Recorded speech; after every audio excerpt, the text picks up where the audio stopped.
My father died at 4:17 on a Tuesday morning. At 8:32, my colonel wife denied my emergency leave. At 8:34, she reassigned me to security duty at a formal army ball because her male aide wanted someone reliable handling the VIP entrance. At 8:39, a two-star general walked into her office and relieved her of command. People later told the story as if I had destroyed Colonel Victoria Ashford's career in 5 minutes. That was not true. 5 minutes was only how long it took for the consequences to finally reach her. My name is Daniel Ashford. At the time, I was a Chief Warrant Officer 4 in the United States Army, assigned as the Senior Network Operations Warrant Officer for the 17th Sustainment Brigade at Fort Redstone, Colorado. Victoria commanded the brigade. Yes. My wife was also the brigade commander. That arrangement sounds as bad as it was. Technically, I did not report directly to her. My rating chain ran through the brigade signal officer and executive officer, and the division had approved conflict management measures when Victoria took command. She was not supposed to make my routine personnel decisions. Not my evaluation. Not my awards. Not my leave. Not my disciplinary matters unless some genuine command-level emergency required her involvement. On paper, the firewall looked solid. In reality, Victoria had spent the previous year punching holes through it whenever she wanted something. Nobody called it favoritism. Usually it worked in the opposite direction. If I asked for a normal Friday off, she insisted my section prove coverage more thoroughly than anyone else. If my name came up for an award, she questioned whether it would look appropriate. If I attended a brigade event beside her, she made sure I worked instead of sitting with spouses. She called it maintaining appearances. I called it exhausting. Then Captain Lucas Bell became her aide-de-camp. 31. West Point. Perfect uniform. Perfect teeth. A master of saying, "Ma'am, I'll handle it," before anyone else had finished describing the problem. Victoria loved efficiency. Lucas made himself indispensable by anticipating everything. Her schedule. Her speeches. Her travel. Her meals. Her personal preferences. Within 6 months, he knew what coffee she drank, which general she disliked being seated beside, how she wanted briefing slides formatted, and which officers could be kept waiting without irritating anyone important. He also learned something more useful. Victoria hated hearing no. I had been telling her no for 11 years. Lucas almost never did. That difference became important. My father, Robert Ashford, lived in Cedar Falls, Iowa. He was 71. Retired electrical engineer. Vietnam-era Army brat, though he never served himself. Stubborn enough to drive 6 hours rather than pay airline baggage fees. The kind of man who kept 30-year-old extension cords because copper doesn't expire. He had pancreatic cancer. We knew the end was coming. We just did not know it would come that Tuesday. My sister called before sunrise. "Danny?" The moment I heard her voice, I knew. "Dad? He's gone." I sat on the edge of the bed. Victoria was already awake beside me. She had been reading overnight traffic on her government phone. I asked my sister. "When?" "About 20 minutes ago." "Were you there?" "Yeah." "Was he awake?" "Not at the end." I closed my eyes. My father and I had talked Sunday night. He sounded weak. Still complained about the Broncos. Still told me not to waste leave flying home because he would be around next weekend. He wasn't. My sister cried. I didn't. Not yet.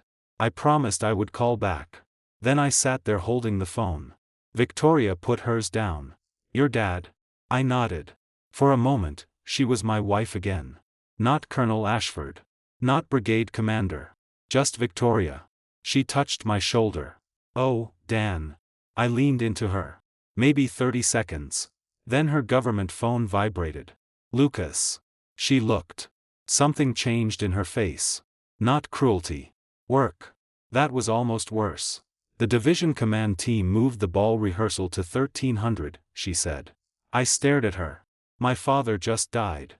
"I know. You just told me about a rehearsal." "I'm sorry. I'm switching gears too fast." "Yes." She set the phone down again. "When's the funeral?" "Probably Friday." Her expression tightened. That was the first warning. "What?" "The Founders' Ball is Friday." I looked at her. "So? Your section is supporting communications and security integration. My section has 9 people. You're the senior warrant. I'm also the dead man's son. Daniel. No. Don't Daniel me. She exhaled. I'm not saying you can't go. Good. I'm saying submit the request properly and let your chain work coverage. That was reasonable. So I did. At 6:12, I submitted emergency leave through the Army's personnel system. Thursday through Sunday. 4 days. My brigade signal officer, Major Leah Kim, approved it at 6:28. The brigade executive officer, Lieutenant Colonel Marcus Dean, approved it at 6:41. Coverage plan attached. Chief Warrant Officer 3 Ben Ortega would assume my network responsibilities. No field exercise. No alert. No deployment movement. No mission that required me personally. By 7 o'clock, the request should have been finished. Instead, at 7:16, it changed status. Returned for command review. I called Major Kim. What happened? She sounded uncomfortable. The front office pulled it. Why? Colonel Ashford asked to review all key personnel absences around the ball. My leave was already approved. I know. Is she now in my approval chain? No. Silence. Then why is she touching it? I asked the same question. And? Chief, I think you should talk to the XO. Marcus called me before I could call him. Dan. What the hell is happening? I'm trying to fix it. Fix what? The colonel says Friday coverage is insufficient. Ben is covering. She says the VIP communications contingency requires your certification. It does not. I know. I wrote the contingency plan. I know. Then who says I need to be there? Another pause. Captain Bell. Of course. What does Lucas have to do with my leave? He says division protocol added 2 general officers last night and he wants you physically at the ballroom command post. I'm not military police. No. I'm not protective service. No. I'm signal. Yes. So why am I guarding an entrance? Marcus lowered his voice. He specifically requested you supervise the access control and comms team. For his ball? The brigade ball. I almost laughed. Everyone in the brigade already called it Lucas's ball. He had spent 4 months organizing it. The ballroom. The guest list. The band. The seating chart. His entire career seemed to have narrowed into making Friday evening perfect. He was also being presented a division-level Aide Excellence Award during the event. Victoria was giving the introduction. My father's funeral apparently conflicted with the production schedule. Marcus, my father died 3 hours ago. I know. My mother died 6 years ago. I know. My sister is arranging his funeral alone. I know. And my wife is delaying my leave because her aide wants me at a ballroom entrance. He went quiet. Then. I'm documenting my recommendation that your leave be approved. Thank you. Dan? Yeah. Keep everything. That caught my attention. What does that mean? Every email. Every message. Don't delete anything. Why? Another pause. I can't say more. Then he ended the call. At 7:52, Lucas emailed me. Official account. Subject. Founders Ball support requirements. Chief Ashford. Due to expanded distinguished visitor attendance, COL Ashford requires your presence Friday evening to supervise communications integrity and access control interoperability at the primary VIP entrance. Please ensure formal uniform availability and report NLT 1600. Leave should be scheduled around mission essential requirements. V/R. CPT Lucas Bell. Aide. I read it twice. Then forwarded it to my personal evidence folder. At 8:03, another message arrived. From Victoria. Not, Colonel Ashford. My wife. Government email. Daniel, I need you to stop making this personal. The brigade has one major formal event per year. Your father's services can likely be coordinated around your responsibilities Friday evening. Call your sister and see whether Saturday is possible. I stared at the screen. My father's funeral had not even been scheduled yet. She wanted my sister to schedule it around a ball. I called Victoria. She answered. I'm walking into the office. Did you just tell me to move my father's funeral? I asked whether Saturday was possible. You know the difference? Daniel, don't do this. Do what? Turn every difficult choice into proof I don't care about you. I stood in my empty office. My father is dead. I know. Then say the sentence. What sentence? Say the founders' ball matters more. That is not what I said. Then approve the leave. Silence. That is not how command works. You are not supposed to be my leave authority. Mission requirements are my responsibility. There is no mission requirement. There are 2 general officers attending. They're attending dinner, Victoria. We are not invading Normandy. Watch your tone. And there it was. Colonel Ashford had arrived. Not my wife. I'm hanging up. If you walk away from this event after I've identified you as mission essential, that becomes a separate issue. I stopped. Are you threatening me with discipline? I'm telling you to follow orders. Send the order in writing. Silence. Daniel. In writing. I ended the call. At 8:19, I received a formal memorandum. Signed electronically by Colonel Victoria Ashford. Subject: Disposition of emergency leave request. My request was denied due to mission essential support requirements associated with a division-level official function. Then came the reassignment. CW4 Ashford will supervise the brigade's VIP access control communications node from 1600 until completion of the Founders' Ball. My father's funeral leave. Denied. So I could guard Lucas Bell's event. I felt something inside me go completely still. Then I remembered Marcus's words. Keep everything. At 8:24, I forwarded the denial to my civilian attorney. Then to the Division Inspector General office. Not because I suddenly invented a complaint. Because I already had one open. 3 weeks earlier, I had gone to the Division IG after Victoria interfered with one of my warrant officer evaluations. She had told Major Kim to remove language recommending me for a strategic level assignment because, according to an email she apparently forgot was discoverable, Daniel leaving the brigade during my command tour would create unnecessary family complications. Hold the recommendation until next cycle. I had not filed to destroy her. I filed because my career was not hers to manage around our marriage. The IG had asked whether there were other examples. I gave them 6. Awards. Temporary duty. Professional schooling. A denied conference. A reassignment request. And repeated occasions when Lucas communicated commander direction involving me outside my approved chain. The IG had already been reviewing it.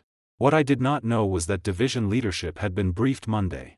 What I also did not know was that Major General Rebecca Sloan, commanding the division, had arrived at Fort Redstone at 7:50 that morning specifically to interview Victoria. Marcus knew. That was why he told me to preserve everything. At 8:27, I sent the new denial and Lucas's email to the IG investigator. 1 sentence. This occurred this morning following notification of my father's death. Request it be added to the existing review. At 8:29, I got a reply. Received. Do not alter your plans or engage further until contacted. At 8:32, Victoria called me into her office. Lucas was standing beside her desk. Of course he was. She slid a printed copy of the leave denial toward me. I need you to acknowledge receipt. I did. Lucas said. I'm sorry about your father, Chief. I looked at him. Are you? His expression tightened. Victoria snapped. That's enough. I looked at her. You're really doing this. I am maintaining mission requirements. For a ball. For a division-level event. My father gets buried once. Her jaw tightened. And I cannot run a brigade based on exceptions for my husband. I almost admired the lie. You've spent a year making exceptions against me because I'm your husband. Lucas shifted. Victoria's face hardened. Leave the personal accusations out of my office. This is your office now. Daniel. 5 years ago you cried at my father's retirement party because he introduced you as the daughter he never had. Her face flickered. Good. Now he's dead and you want my sister to move his funeral because Lucas needs his seating chart protected. Lucas stepped forward. That's not fair. I turned to him. You do not get a vote in my father's funeral. Victoria stood. Enough. Then her office door opened. Lieutenant Colonel Marcus Dean entered. Behind him was Brigadier General Thomas Keller, the division deputy commander. And behind Keller, Major General Rebecca Sloan. Nobody spoke. Victoria's face lost color. Lucas straightened instantly. Ma'am. General Sloan did not acknowledge him. She looked at Victoria. Colonel Ashford, close the door. Victoria did. The clock on the wall read 8:37. General Sloan looked at me. Chief Ashford, your emergency leave is approved effective immediately. Victoria stared. Ma'am, I have identified. Sloane raised one hand. I was not asking for your assessment. Silence. Then she looked at Lucas.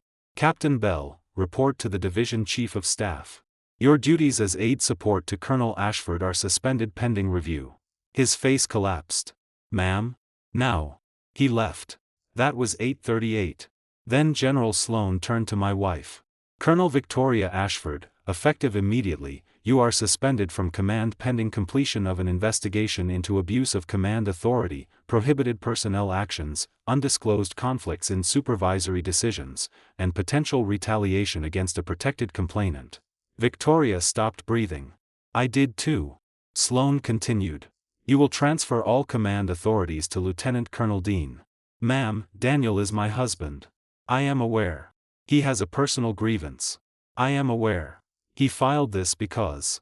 General Sloane's expression changed. Colonel, stop. Victoria did. The investigation did not begin this morning. That sentence destroyed the only defense she had prepared. General Sloane placed a folder on the desk. The division has been reviewing your conduct for 23 days. Victoria looked at me. Not angry. Shocked. You filed against me? I answered carefully. I reported decisions involving my career that you were prohibited from making. Her eyes filled. General Sloane continued. This morning's leave denial was not the cause of your suspension. She tapped the folder. It was additional evidence received during an already active command review. Victoria whispered. My career. Sloane's voice remained professional. Has not been decided. That mattered. No magical 5-minute firing. No general tearing stars off a uniform. No instant loss of retirement. Just something much more real. Victoria lost command. Her aide lost access. Her decisions were frozen. Her emails were preserved. Her ability to control the story disappeared. 5 minutes after denying my father's funeral, my colonel wife had not legally lost everything. But she had lost the one thing she had spent years believing could protect everything else. Authority. General Sloane turned to me. Chief, go bury your father. That was when I finally cried. Not in front of Victoria. Not in front of Lucas. Not because she lost command. Because for the first time that morning, someone had said the one thing my wife should have said the moment my sister called. Go home. So I did. And while I drove toward Iowa, the division investigators began opening every decision Victoria had spent the last year assuming nobody would ever question. I reached Cedar Falls a little after 8 that night. My sister, Rachel, was standing in Dad's garage when I pulled in. The door was open. His old Ford sat inside. Tools hung on the wall exactly where he had left them. A half-finished wooden shelf still sat on the workbench. For one stupid second, my brain expected him to walk out of the house and complain that I had parked too close to the driveway edge. Rachel hugged me before I made it 3 steps. That was when everything I had held together since 4 in the morning finally came apart. Not the leave denial. Not Victoria losing command. Dad. Just Dad. We stood in the garage and cried like children. Eventually Rachel pulled away. You came. Of course I came. She wiped her face. I was scared you wouldn't. That sentence hurt. Why? You said Victoria had some military event. I stared at her. She told you? Rachel looked confused. No. You texted earlier that there was a problem with leave. Right. I had sent that before the generals walked into Victoria's office. I had forgotten. It got handled. Rachel looked at my face. How badly? Badly enough that I'm not talking about it tonight. She nodded. Good sister. Then she handed me Dad's funeral home paperwork. The service was Friday at 11. Exactly when Victoria's Founders Ball preparations would be reaching their peak. For a moment, I thought about the email she sent asking whether we could coordinate Dad's funeral around my brigade responsibilities. Then I looked at the date. Friday. 11. No adjustment. No compromise. No asking Rachel to move anything. My father would be buried when his family and church had planned to bury him. That should never have felt like an act of defiance. The funeral was small. Dad hated crowds. He would have complained if too many people came. Former co-workers. Neighbors. 2 men from his old bowling league. 3 of my army friends who somehow got word and drove in from other states. Major Leah Kim came too. She arrived Thursday night wearing civilian clothes and carrying a grocery bag full of food Rachel did not need. I hugged her anyway. You didn't have to come. Yes, I did. Who's running my section? Ben. Who approved your leave? She gave me a look. The acting brigade commander. Right. Marcus Dean. For the first time in a year, leave apparently worked like leave. Leah helped Rachel set up folding chairs in Dad's church hall. Later, while we were alone near the coffee urn, I asked, "What's happening back there?" She hesitated. Dan. I'm not asking for privileged investigation details. Good.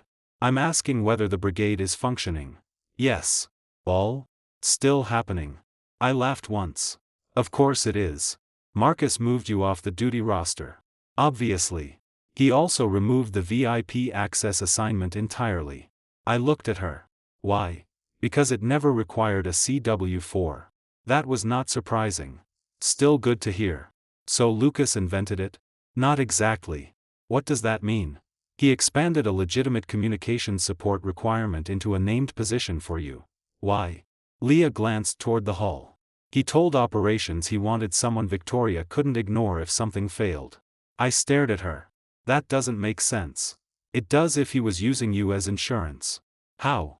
If the ballroom network went down, you were there. And if it worked? He could say his plan worked. I thought about Lucas's email. Requires your presence. Not because I was irreplaceable. Because I was useful. Then Leah said. There's more. I looked at her. Should you be telling me? Some of it is already official. Go ahead. Division issued a no-contact direction between Victoria and the IG witnesses on duty-related matters. Am I included? Yes. That hit differently. She can't call me. She can call you as your spouse. She cannot discuss the investigation, your complaint, duty decisions, or try to influence testimony. Our marriage is technically still intact. Yes. Fun. Leah grimaced. She also surrendered command access to brigade systems. Normal? For a suspended commander during this kind of review, yes. And Lucas? Temporarily reassigned to division headquarters. Under investigation? Yes. For what? Dan. Right. I stopped. She squeezed my shoulder. Bury your dad. Everyone kept telling me that. It was good advice. Friday morning, I wore my Army service uniform. Dad would have liked that. He used to pretend he understood warrant officer rank. He didn't. He called me Chief General for 10 years. The folded flag at the service was not for him. He had never served. That mattered to me. I did not want military ceremony invented just because his son wore a uniform. Instead, we had the kind of funeral he would have wanted. Church hymns. A terrible photograph Rachel chose because Dad hated posing. A pastor who told the story about Dad repairing the church boiler at 2 in the morning and then submitting a handwritten invoice for 1 cheeseburger. I laughed. Then cried. At the cemetery, I stood beside Rachel while they lowered the casket. My phone stayed off. The world could function without me for 1 hour. That was the lesson Victoria had forgotten. People were allowed to have lives that did not orbit command. Afterward, I turned my phone back on. 31 messages. Most condolences. 2 from Marcus. 1 from General Sloan's aide. And 1 from Victoria. Personal phone. I'm sorry about your dad. I should have approved the leave immediately. I don't expect a reply. I read it. Then locked the screen. That was all I could handle. On Saturday, Rachel and I started cleaning Dad's house. The man had kept tax returns from 1987. Receipts from appliances that no longer existed. 3 boxes of electrical connectors. A drawer labeled good screws. Another labeled bad screws, maybe useful. Rachel held up the second one. This is your personality. Shut up. My phone rang. Marcus. I answered outside. How are you? Fine. That means terrible. Yes. Good. Normal. What happened? I need to give you an official status update. I leaned against Dad's porch railing. Okay. Your leave denial has been voided from the record. Good. Your reassignment to the ball has been rescinded. Also good. Division personnel is reviewing whether any prior actions affecting you need correction. What kind? Schools. Awards. Assignments. Evaluation inputs. There it was. The older pattern. What about Victoria? Still suspended. Lucas? Still reassigned. Is the ball happening tonight? Yes. Who's guarding it? Marcus laughed. Actual security personnel. Revolutionary. Then his tone became serious. Dan, there's something you should know before you return. What? The investigation is broader than your complaint now. I closed my eyes. Why? Because other people started talking. That was the danger of removing control from a powerful person. Silence became less useful. How many? I can't give you numbers. Categories? He hesitated. Personnel decisions. That's broad. Command climate. Broader. Use of Captain Bell. There it was. Anything illegal? Nothing I can characterize. Then don't. Exactly. Marcus continued. Division is also reviewing whether Victoria used Bell as an informal channel to make decisions she should have made through staff sections. That sounded familiar. What kind? Taskings. Travel? Yes. Evaluations? Possibly. Selections? He did not answer. That was answer enough. I asked. Did Lucas have actual delegated authority? Not the amount people treated him like he had. Again. Informal power. Same disease in a different uniform. He controlled access. He carried the commander's preferences. People learned that resisting him often meant explaining themselves to Victoria later. Eventually, Captain Bell wants became indistinguishable from the Colonel directs. That was not how a brigade was supposed to work. I asked. Did Victoria know? That is part of what they're investigating. Fair. Then Marcus said. One more thing. What? Your father's leave request caused a problem for her beyond the denial itself. How? You were approved by your proper chain. Yes. She pulled the request out of that process. Yes. And then personally denied it. I know. She documented the reason as mission essential support. Yes. Marcus paused. Division operations reviewed the founder's ball staffing plan. I already knew where this was going. There was no mission essential requirement. No. Was there ever? Not for you. Then what was the basis? Bell's request and Victoria's direction. I looked out at Dad's yard. Bare trees. Gray sky. Ordinary life. Marcus continued. The written record is bad. How bad? Bell emailed her at 6:58 that morning. My father had been dead less than 3 hours. What did he say? Marcus read it. Ma'am, if Chief Ashford leaves, we lose the only senior technical officer who can personally guarantee the division guest network and VIP access architecture. Recommend holding him through Friday evening. Funeral travel can begin Saturday.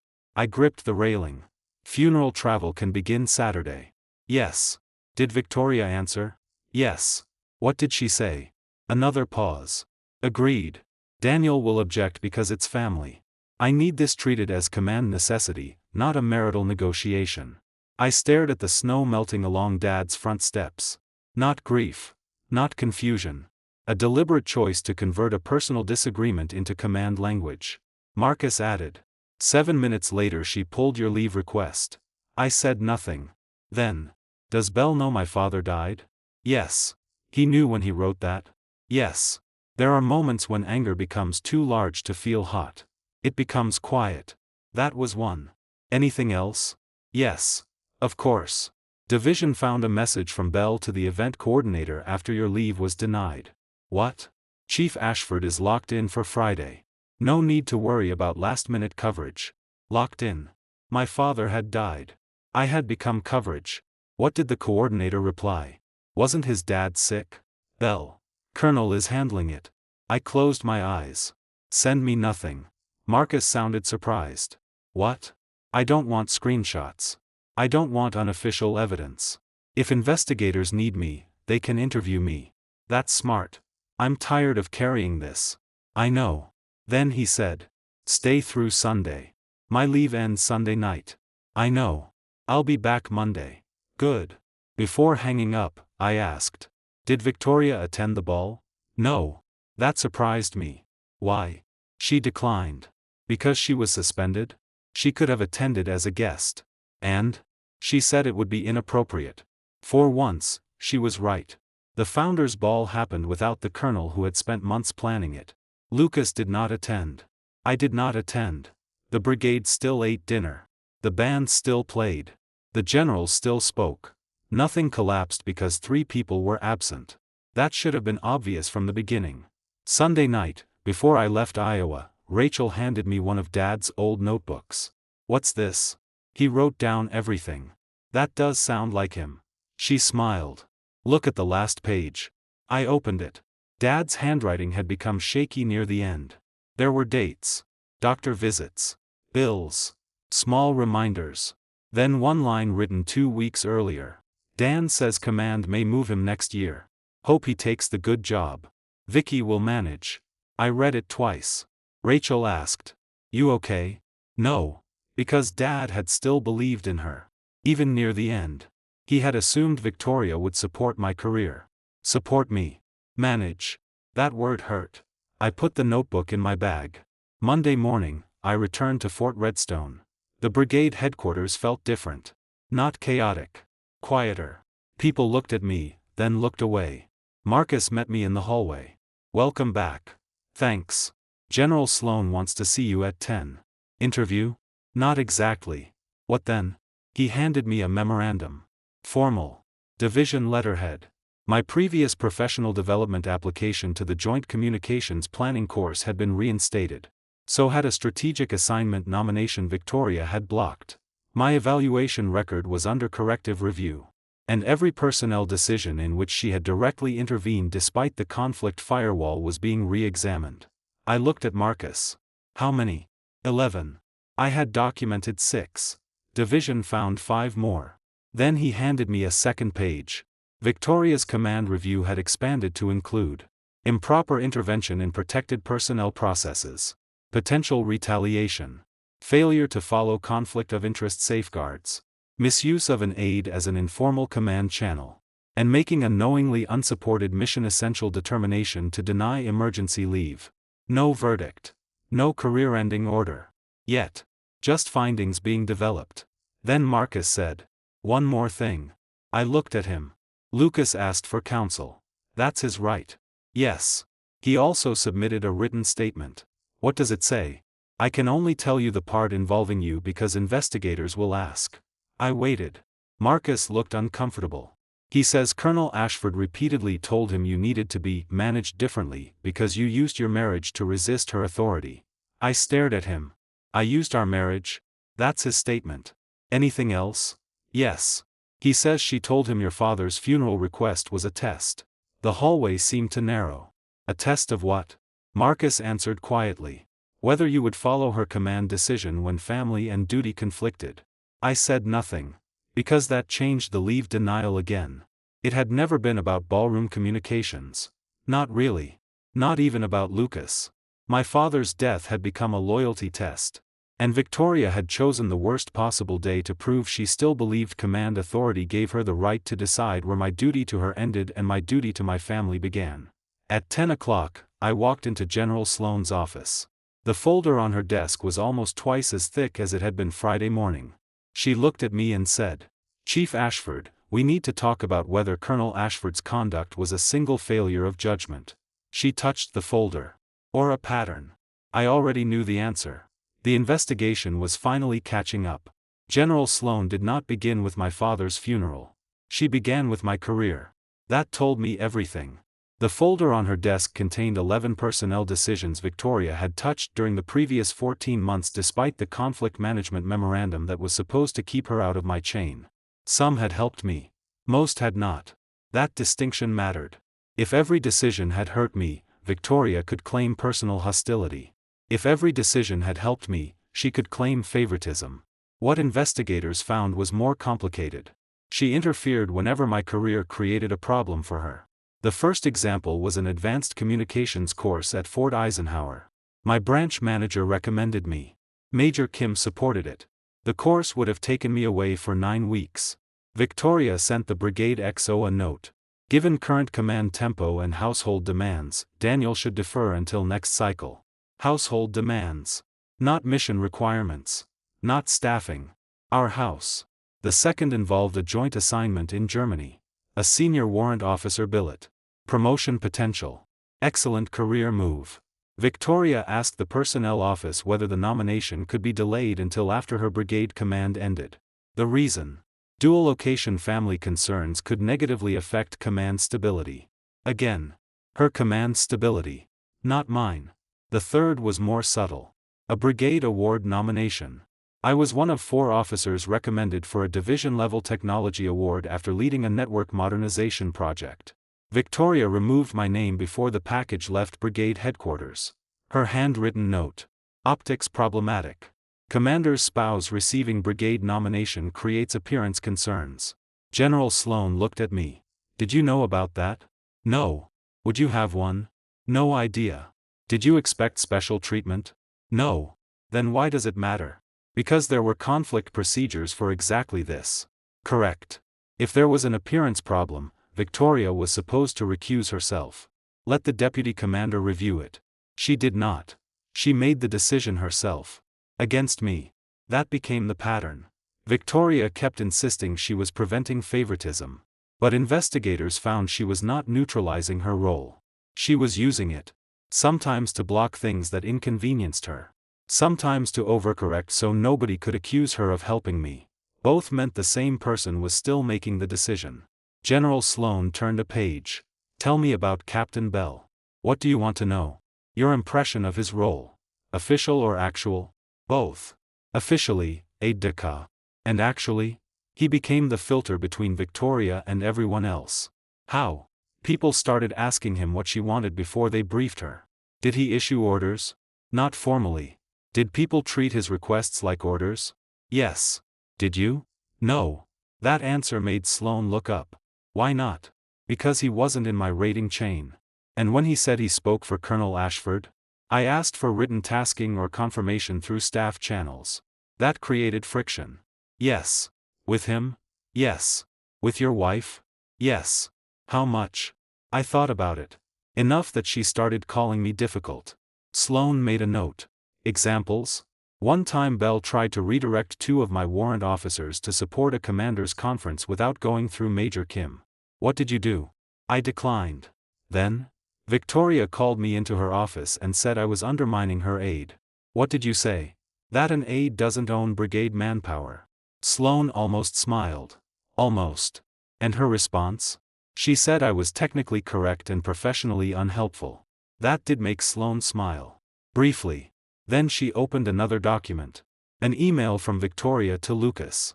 Daniel is going to insist on process because he knows I cannot touch him directly without creating an appearance problem. If he pushes back, route through the XO. I stared at it. That was not terrible by itself. Using the XO was exactly what should happen. Then Sloan read the next line. Marcus will usually cooperate if you frame it as operational necessity. That changed things. Victoria knew she could not order me directly. So she told Lucas how to route around the restriction. Not always for improper reasons.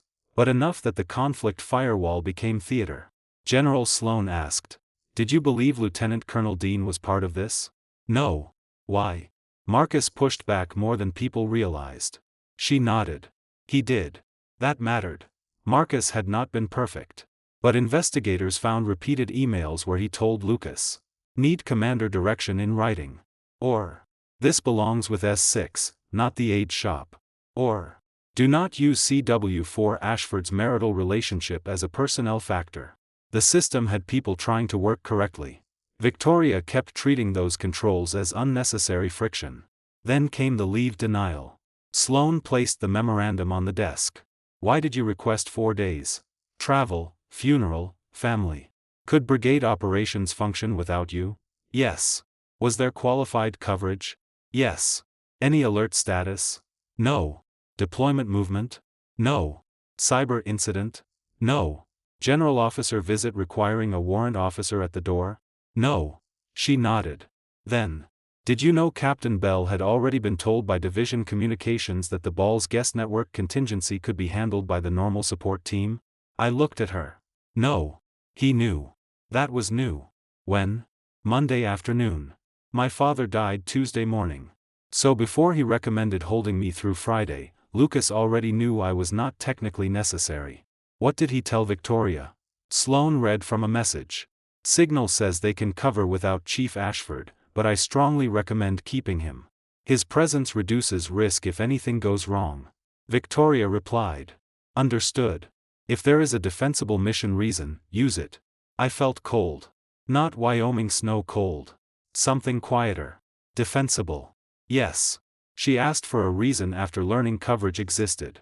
That is what the message suggests. Sloane continued. Then Captain Bell wrote the mission essential recommendation. And she used it. Yes. I stared at the folder. The funeral leave had not been denied because the mission required me. They had looked for language that would justify denying me after deciding they wanted me there. That difference mattered. A lot. Why? I asked. Sloane did not answer for Victoria. Good. Instead, she turned to another interview summary. Captain Bell says Colonel Ashford was concerned that approving your leave after you challenged previous taskings would signal that you could use the marital relationship to disregard her priorities. I laughed once. That makes no sense. I agree. She was denying me leave to prove I couldn't exploit being her husband? That is one theory being examined. I was being harder on myself than anyone else. We noticed. That caught me. What? General Sloane leaned back. Chief, several witnesses described you as excessively cautious about appearing favored. I said nothing. Major Kim said you routinely volunteered for holiday coverage. True. Lieutenant Colonel Dean said you declined a brigade award presentation because you did not want your wife presenting it. Also true. Your section said you refused to use the commander's driver even when you were attending the same official event. True again. You were not behaving like someone exploiting the marriage. No. Colonel Ashford appears to have known that. That was worse. Sloane continued. The question is whether she began treating your independence as defiance. That sentence landed. Yes. That was exactly what had happened. The more carefully I separated myself from her authority, the more Victoria seemed to interpret it as rejection. At home too. If I disagreed, I was unsupportive. If I asked for procedure, I was embarrassing her. If I refused Lucas's informal direction, I was challenging command. My independence became evidence of disloyalty. General Sloane asked. Do you want Colonel Ashford removed from the army? No. Immediate. She studied me. Removed from brigade command? That is not my decision. What outcome do you want? I want my record corrected. And? I want the conflict rules enforced. And? I thought about Dad's notebook. Vicky will manage. I want nobody else's family emergency turned into a test of obedience. Sloane nodded. That is enough. The interview lasted another hour. Then I went back to work. That was stranger than anything. My wife was suspended from command upstairs. An investigation was deciding whether her career survived. And I still had network readiness reports due by 1500. The army kept moving. Just like the ball had. Just like Dad's funeral had. Institutions rarely stop because your life does. By Thursday, Division issued interim findings. Not final. But enough to take corrective action. First, my emergency leave denial was formally classified as improper. Second, my professional development nomination was restored. Third, my Germany assignment packet was reopened for consideration. Fourth, my award record went to an independent panel. Fifth, every evaluation input Victoria had touched was removed and sent back through the proper rating chain. None of that guaranteed promotion. Or Germany. Or an award. It guaranteed only one thing. A process she no longer controlled. That was enough. Then came Lucas. His written statement initially tried to make himself look like a subordinate following commander intent. That worked until investigators compared his messages. In several cases, he had exaggerated Victoria's preferences. One example involved a brigade transportation request. Victoria had written, "Prefer earlier movement if feasible." Lucas forwarded to staff. "COL directs movement NLT 0600. No exceptions." Another. "Victoria. Would like senior signal presence if available." Lucas to my section. "Commander requires Chief Ashford personally." He had converted preference into order because authority made people move faster. Sometimes Victoria knew. Sometimes she did not. The review became careful about that distinction. Lucas was responsible for overstating direction. Victoria was responsible for allowing a culture where everyone believed he could. Then investigators found something personal. Messages between them. Not sexual. Not enough to call an affair. But too familiar for a commander and aide. Lucas. You shouldn't have to fight Dan at home and at work. Victoria. He thinks being my husband gives him permission to question every decision. Lucas. Someone should make things easier for you once in a while. Victoria. You do. Another exchange after I refused an informal weekend tasking. Lucas. He enjoys making you choose between wife and commander. Victoria. Sometimes I think he wants me to fail just so he can be right. Lucas. I don't. Victoria. I know. I read those only because the investigator asked me about context. I wish I hadn't. Nothing explicit. Still intimate enough to explain why Victoria had stopped questioning Lucas's version of me. He understood her. I obstructed her. He supported. I challenged. The categories became emotionally useful. That made them dangerous. On Friday afternoon, exactly 1 week after Dad's funeral, Victoria requested a meeting with me. Through counsel. Authorized by the investigation team. No discussion of testimony. No pressure. Personal matters only. I agreed. We met in a family counseling room near the chapel. No uniform. She wore jeans and a gray sweater. I had almost forgotten what she looked like without rank. For a while neither of us spoke. Then she said, "I'm sorry about your father." "Thank you. I should have gone." "To the funeral?" "Yes. You were suspended. I could have asked. I wouldn't have wanted you there." That hurt her. I saw it. But she nodded. "Fair." Then she said, "I read the leave emails. I assumed. I sound awful. You made an awful decision." She looked at me. "Only one?" There was no joke in it. "No." She breathed out. "I kept telling myself I was being harder on you so nobody could say I favored you. You were still making decisions about me. I know that now. You knew then." Her face tightened. "Yes. That mattered. I knew what the firewall said. So why ignore it?" She looked down. "Because I thought I could be fair. And when you challenged me, I stopped wanting to be." There it was. Clean. Ugly. Honest. "I was angry that you never treated my rank differently at home. I wasn't supposed to." "I know. But Lucas did." I said nothing. "He made me feel like command meant something." "To him?" "Yes. And I made you feel like it didn't?" "You made me feel like I still had to explain myself." "You did." "I know." She started crying. I liked that he didn't make me. There was the emotional truth. Not romance necessarily. Not sex. Authority addiction. Lucas mirrored back the version of Victoria who was always right. I refused to. Then she whispered. "I denied your leave because I wanted you to obey me." I looked at her. "Not because of the ball. The ball gave me a reason." "Lucas gave you a reason." "Yes. And my father's funeral became the test." Her face collapsed. "Yes. For a moment, I hated her. Not permanently. Just enough to feel it." "You knew he was dying." "Yes. You knew my mother was gone." "Yes. You knew Rachel was alone." "Yes. And you still did it." She cried harder. "Yes." I stood. She looked terrified. "Are you leaving?" "Yes. Daniel." I stopped at the door. "I filed for legal separation this morning." Her face went blank. "What?" "I can't do this marriage right now." "Because of Lucas?" "No." "Because of the investigation?" "No." "Then what?" I looked at her. "Because you turned my father's funeral into proof that I belonged under your authority." She covered her mouth. "I'm sorry. I believe you." "Then don't leave. That isn't how apologies work." She started shaking her head. "Please. I need to go. Daniel." I opened the door. Then she said the one thing that made me stop. "I'm going to accept responsibility." I looked back. "For what?" "Whatever they find is mine. Not Lucas's. Not mine. Hers." That was new. I left anyway. 3 days later, Division completed the command investigation. The findings did not accuse Victoria of corruption. No stolen money. No espionage. No criminal conspiracy. They found something simpler. She had repeatedly violated conflict safeguards involving her spouse. She had used Lucas as an informal command channel without adequate controls. She had ignored staff warnings about his expanding influence. She had allowed personal frustration to affect personnel decisions. And she had knowingly used an unsupported mission-essential justification to deny emergency funeral leave after deciding obedience itself mattered.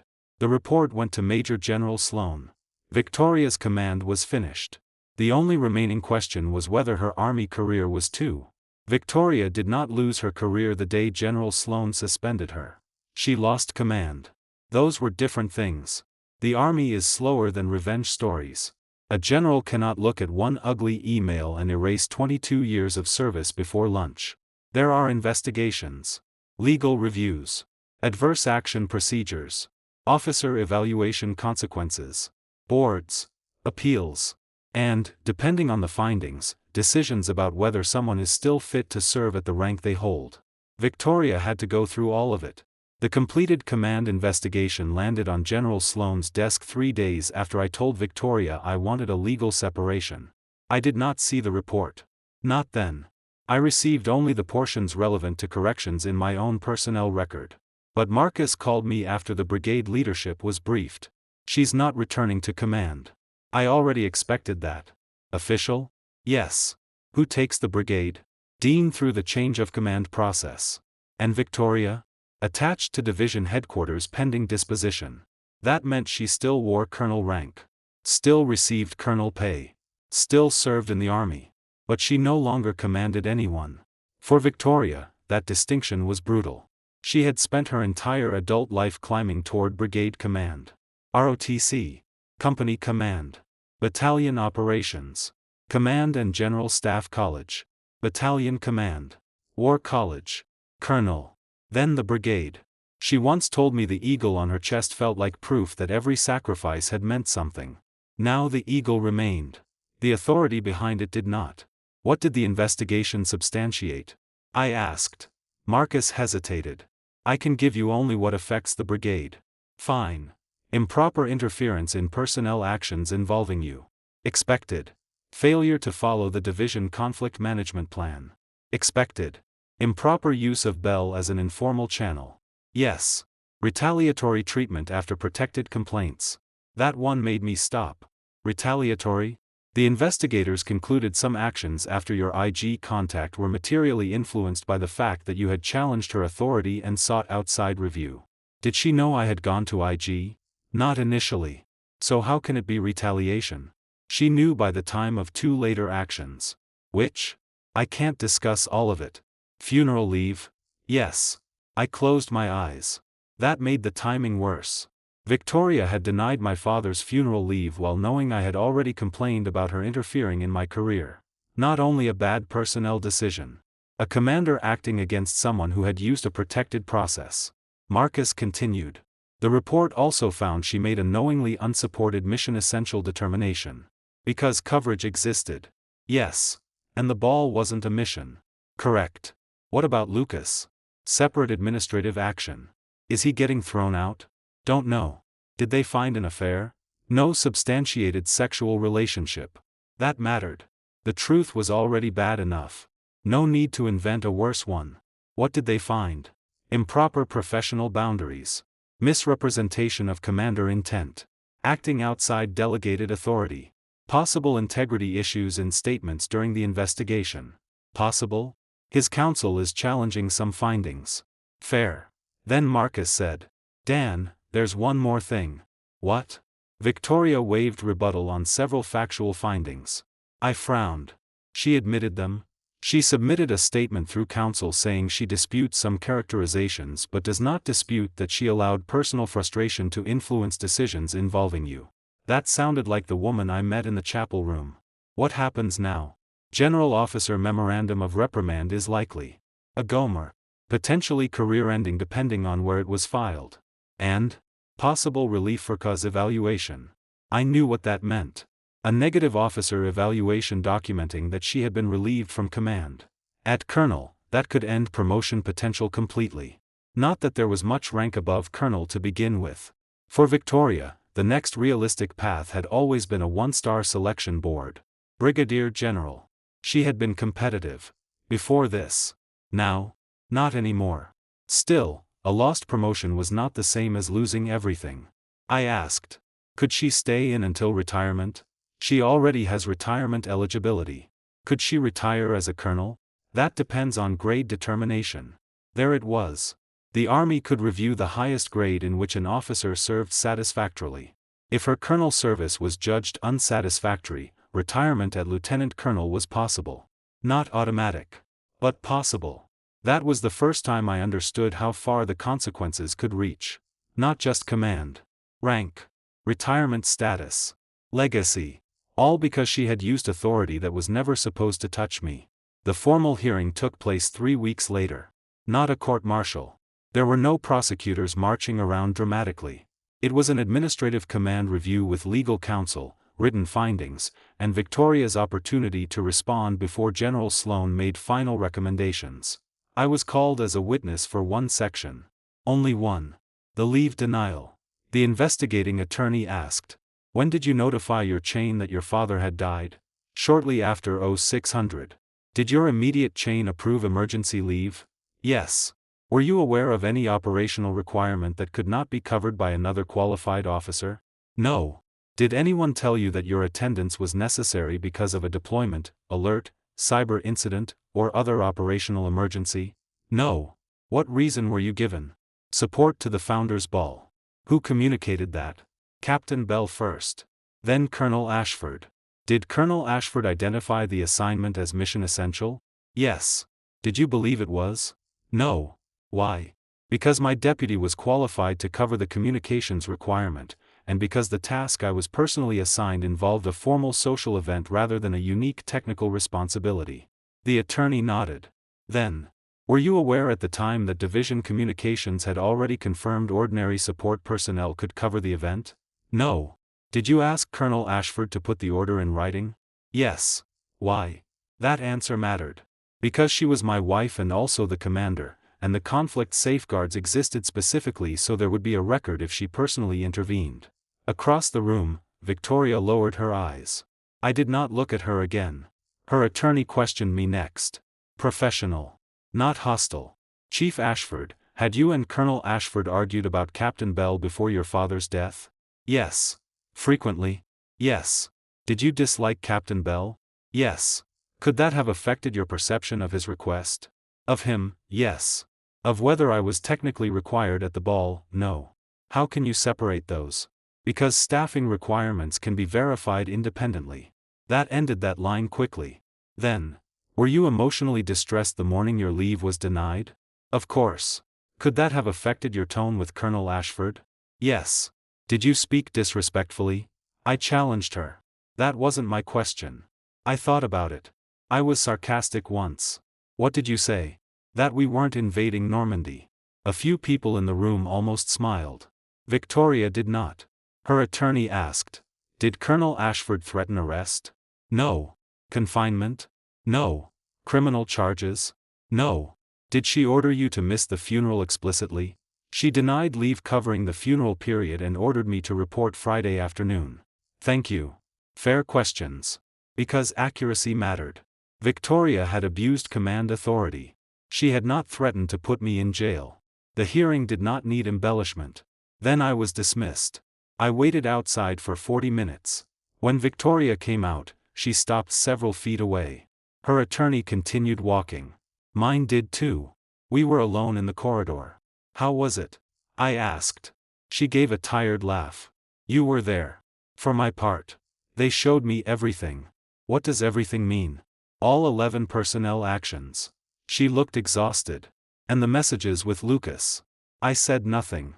"He made me look like I hated you." "Did you?" "No." That answer came instantly. Then she looked at the floor. "I resented you." "For what?" "For making me feel like Colonel Ashford ended at the front door." "She was supposed to." "I know. You didn't." "No." She looked back at me. "I started thinking you should be the one person who understood how hard command was." "I did." "No. I wanted you to make it easier." "That's different." "Yes." "And Lucas did." "Yes." There it was again. Not adultery. Not some secret romance that explained everything neatly. Something more ordinary. He made her feel obeyed. That was enough. Victoria said.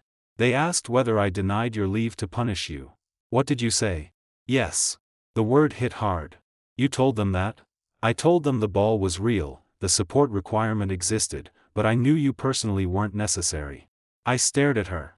And I approved Belle's recommendation anyway because I wanted to prove you couldn't just challenge me and then leave when family mattered more. For several seconds, I could not speak. Then, my father died. I know. You keep saying that. Because there is nothing else I can say. She started crying. I made the worst day of your life about whether you would obey me. Yes. I know. I wanted anger. Instead I felt tired. What about Lucas? They asked whether I loved him. That surprised me. What did you say? No. Do you? No. Were you planning to leave me for him? No. Did you like him? Yes. She did not hide. I liked how he made me feel. Powerful. Understood. Same thing to you? She looked at me for a long moment. Maybe then. That was enough. The final decisions came 11 days later. General Sloan issued Victoria a formal written reprimand. The reprimand was placed in her permanent personnel file after review. Her relief because officer evaluation documented loss of confidence in her command judgment. She was permanently removed from the brigade command position. Division recommended she not return to another command billet. Her file was referred for review regarding continued service and retirement grade. Lucas received his own adverse evaluation and was removed from aide duties. He was reassigned to a staff position outside the division while the Army completed action on his record. No handcuffs. No dishonorable discharge. No theatrical ending. Careers can be damaged quietly. One document at a time. Then came the decision that broke Victoria. Her name had been on a list of colonels being considered for a senior nominative assignment that often preceded general officer consideration. The Army removed her from consideration. Not because one general disliked her. Because a relief for cause evaluation and permanent reprimand made the assignment unrealistic. The next day, Victoria submitted retirement paperwork. 22 years and 7 months of active service. She could have fought. Her lawyer believed some findings could be challenged. The reprimand filing might have been appealed. The characterization of retaliation could have been contested. The grade determination was still unresolved. Instead, Victoria accepted the factual core. Not every phrase. Not every inference. But enough.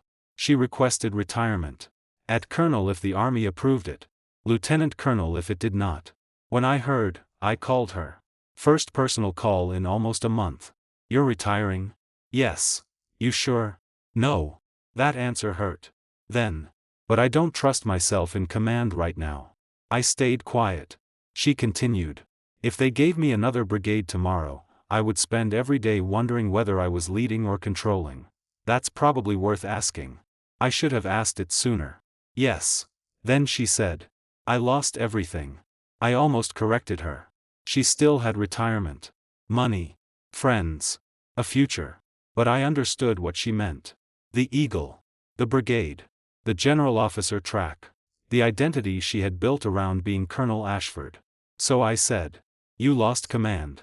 She gave a small, broken laugh. You always did insist on accurate language. Yes. And our marriage? I looked at the separation papers on my desk. That is still being decided. She inhaled shakily. Is it? For me, mostly. There was silence. Then. I won't use the Army to fight you. That would be wise. I mean it. I know. And I won't ask you to testify for my retirement grade. That surprised me. You could. I know. Why not? Because you spent too long having your career pulled into mine. That was the first thing she had said that sounded like she truly understood the shape of the damage. Then she whispered.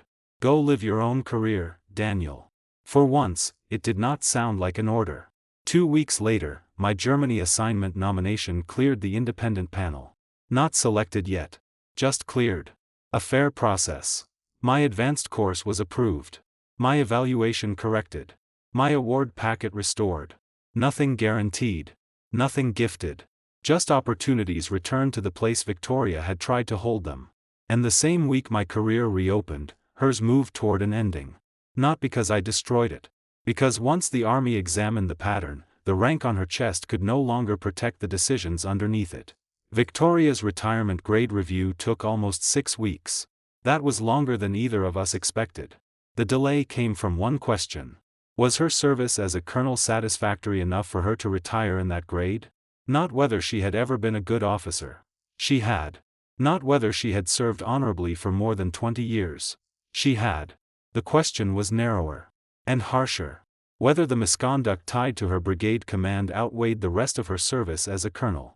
Victoria had been promoted 3 years earlier. During that time, she had also done real things well.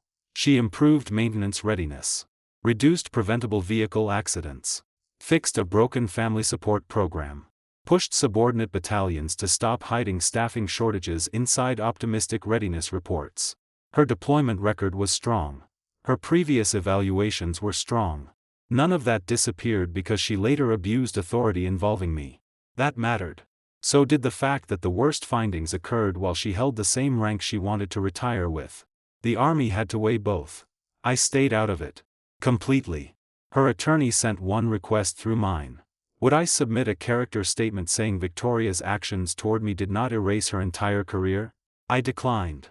Not because I wanted her demoted in retirement. Because I did not want my marriage deciding her rank one last time. My attorney, Rebecca Lowell, looked at me across her desk. You understand a neutral statement could help her. I know. You could say she was a capable officer outside the conduct involving you. That's true. Then why not say it? Because the Army already has 22 years of records. Rebecca leaned back. You don't want to be used either way. Exactly. If you say something positive, she may keep Colonel. Maybe. If you say nothing, she may not. Still not my decision. Rebecca nodded. That is probably healthier than most divorces I see. Low bar. She smiled. Our legal separation had become a divorce petition by then. Victoria did not contest the filing. She did not accuse me of abandonment. Did not ask the Army to intervene. Did not contact my chain. Did not use her old network. For someone who had once tried to control my funeral leave, she was finally learning how not to control an ending.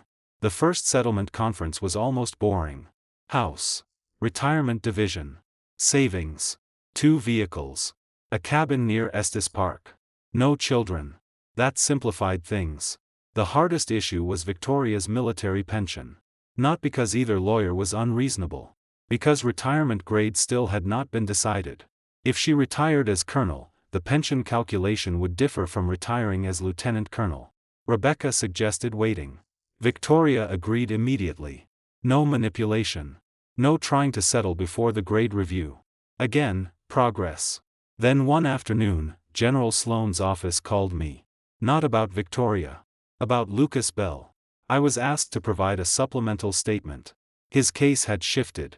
During the original investigation, Lucas claimed several messages were merely his interpretations of Victoria's intent. That might have been defensible. Then investigators recovered draft tasking emails. One version would say, Colonel prefers. Lucas changed it to, Colonel directs. More than once. In one case, Victoria had never seen the final wording. That belonged to Lucas.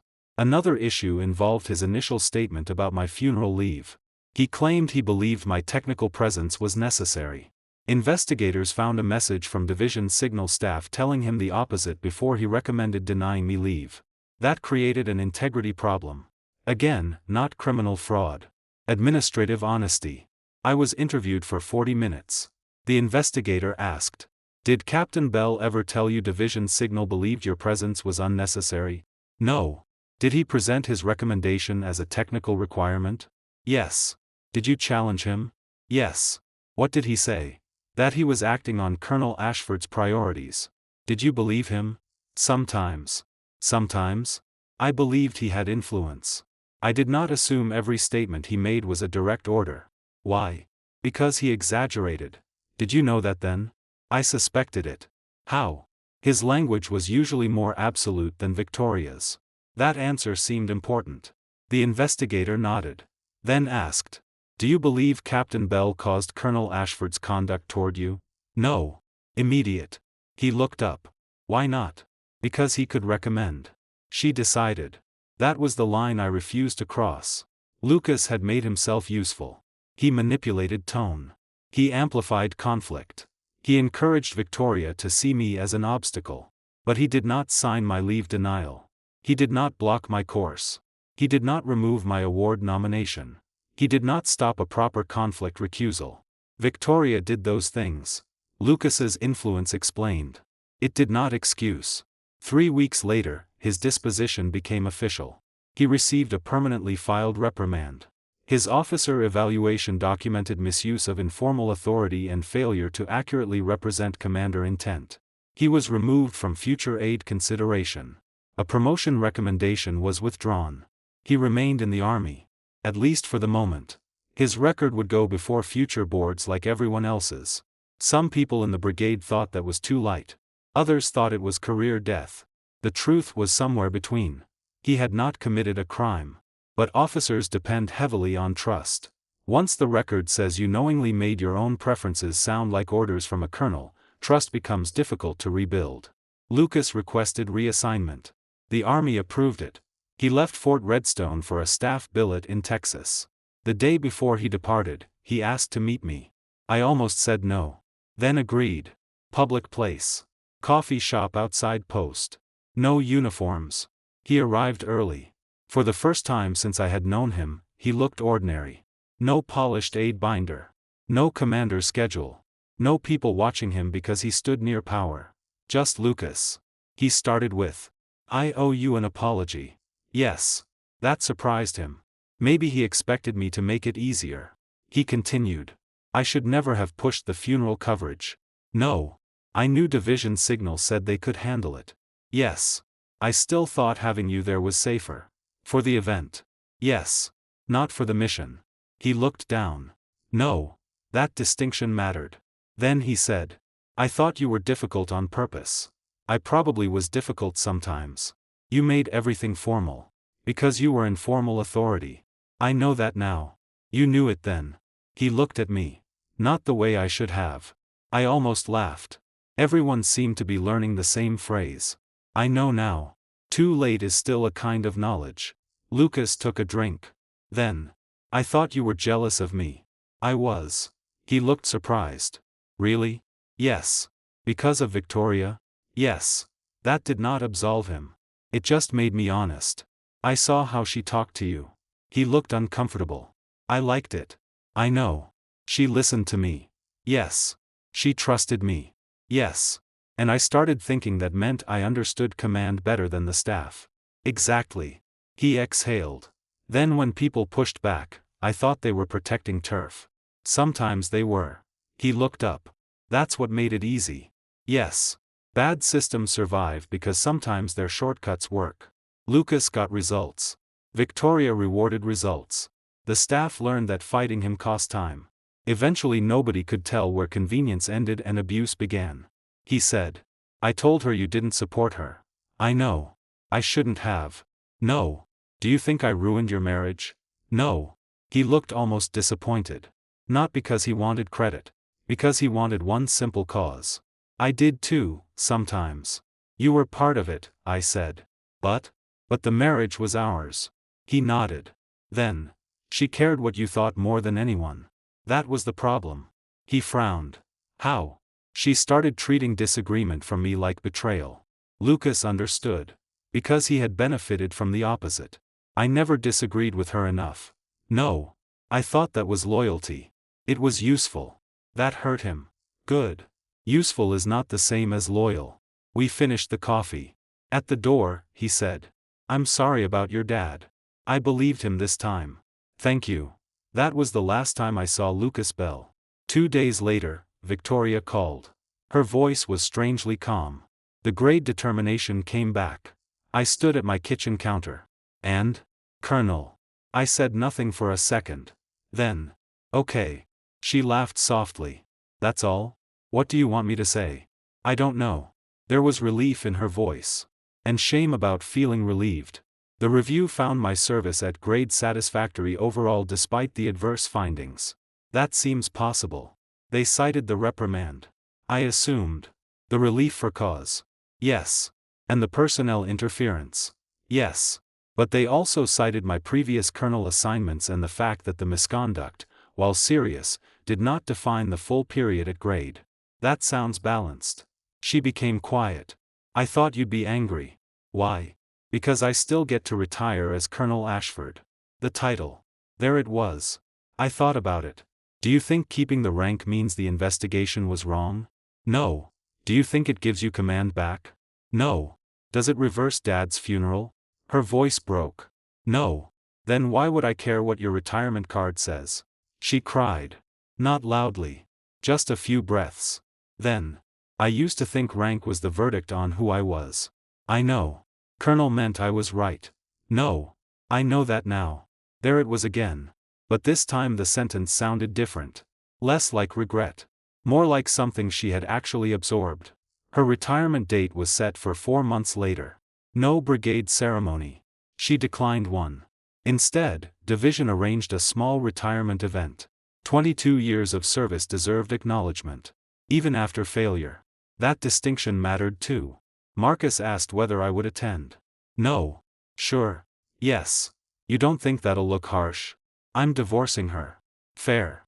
But 3 days before the ceremony, Rachel called. My sister. How's Vicky? The question surprised me. Retiring. I know. How do you know? She sent me a letter. I went still. What kind? An apology. My jaw tightened. She contacted you? Yes. Did she ask you to forgive her? No. Ask you to speak for her? No. Explain why she denied my leave? No. That made me stop. What did she say? Rachel hesitated. You want me to read it? Yes. She did. Victoria wrote. Rachel, I denied Daniel leave after Robert died even though there was adequate coverage. I did it because I let my anger and need for control become more important than his family obligation. You were left handling funeral arrangements while I tried to make his attendance at a formal army event into a test of duty. There is no justification for that. I am sorry for adding pressure to the worst week of your life. I do not expect a response. That was all. No rank.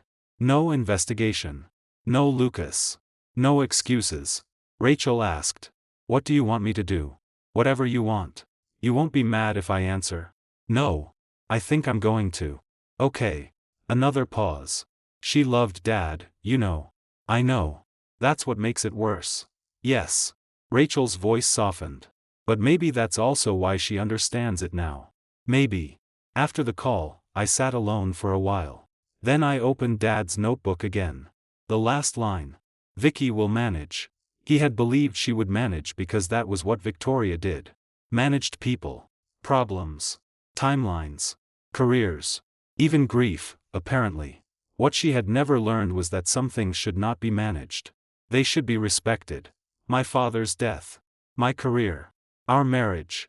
Other people's no. 2 weeks later, my Germany assignment board met. I was selected. 3-year position in Wiesbaden. Strategic communications planning. Exactly the kind of assignment Victoria had once tried to delay until after her command tour. Major Kim called me first. You got it. I stared at the email. Seriously? Seriously? When? Report in August. I laughed. For the first time in months, something felt uncomplicated. Then Leah said. You going? Yes. No wife to consult. No commander-spouse conflict. No need to ask whether my career fit inside someone else's command calendar. Just yes. That evening, I told Victoria. She went quiet. Germany. Yes. The assignment I blocked. The assignment process you delayed. Accurate language. You taught me. She laughed. Then. You should go. I am. I know. A long pause. Dad would have been proud. That hurt. But not badly. Not anymore. Yes. Then Victoria said. I'm glad I can't stop you. I understood what she meant. Not sarcasm. Relief. She had finally lost enough authority to realize how much she had abused the privilege of having it. The army had let her keep the eagle for retirement. But it had taken away something much more important. The belief that wearing it gave her ownership over everyone beneath it. Including me. Victoria retired on a Friday morning in June. I did not attend. That surprised people more than the divorce. A few officers thought I should have gone because 22 years of service still deserved respect. They were right about the second part. They were wrong about what respect required from me. I had spent too long confusing showing up with forgiveness. Dad's funeral had taught me exactly how dangerous that could become. So when Marcus texted, "Ceremony starts at 1000 if you change your mind," I replied, "I won't. Wish her well for me." Then I went to work. At 10:07, while Victoria stood in a division conference room receiving her retirement certificate, I was in a secure lab reviewing a network architecture package for Germany. That felt appropriate. Her career was closing. Mine was finally moving. At 10:41, Major Kim walked into my office holding her phone. "She's done." I looked up. "Official? Official. What happened?" "Small ceremony." "Who spoke?" "General Sloan." That surprised me. "What did she say?" Leah sat across from me. "Mostly good things." I waited. 22 years. Command tours. Deployments. Readiness improvements. Mentoring. Then Leah paused. And she said one line everyone noticed. "What?" "That service should be remembered completely, not selectively." I leaned back. "That sounds deliberate." It was. Leah continued. She said good service does not erase serious failure, and serious failure does not erase every good thing that came before it. That was probably the fairest thing anyone could have said. Victoria had not become a villain because she failed at the end. She had become accountable. Those were different. Leah handed me her phone. A photograph. Victoria stood beside General Sloan in dress uniform. Colonel Eagles on her shoulders. Retirement certificate in one hand. A folded flag in the other. No command colors behind her. No brigade guidon. No Lucas. No entourage. Just a retired officer. She looked thinner. Older. Calmer. I handed the phone back. "You okay?" Leah asked. "Yes." "Really?" "I think so." "You loved her." "I still care about her." "That's not what I said." I looked at the Germany packet. "I loved who we were before every disagreement became a chain of command issue." Leah nodded. "Think that person still exists?" "Probably." "Then why not try again?" "Because people love redemption stories. They are cleaner than real life. Someone admits fault. Someone forgives. Marriage restored. Everyone learns something. But consequences lose meaning if every apology automatically returns what was lost. I don't want to spend the rest of my life wondering whether the next version of Victoria understands boundaries because she changed." I paused. "Or because she no longer has enough power to cross them." Leah did not argue. That afternoon, Victoria sent me a message. Retired at 10:36. Apparently civilian life started 4 minutes late because Sloan's speech ran long. I smiled despite myself. Army tradition. A minute later. "Thank you for not coming." That surprised me. I called. She answered immediately. "What does that mean?" "That it would have turned the ceremony into something about us." "You thought I might come?" "Yes."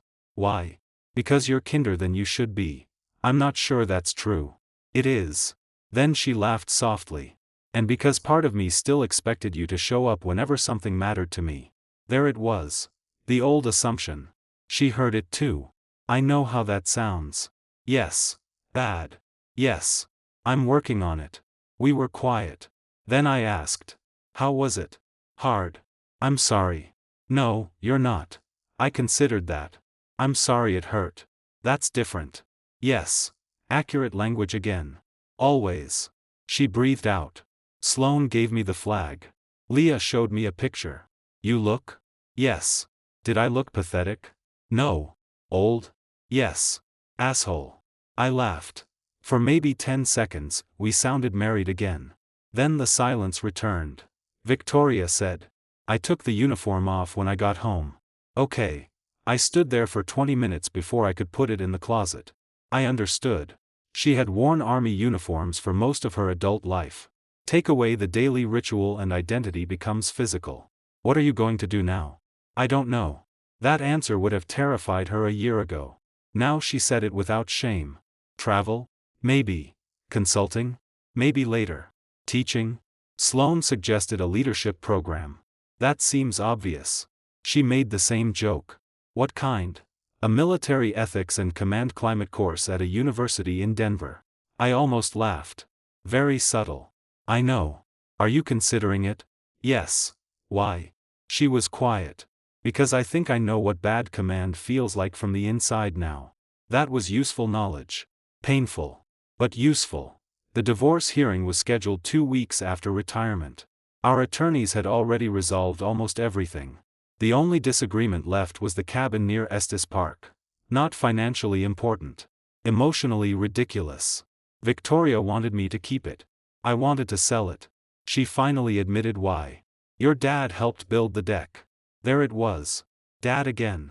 He had spent one summer helping me replace half the rotten boards because he refused to let contractors charge surgeon money for carpenter work.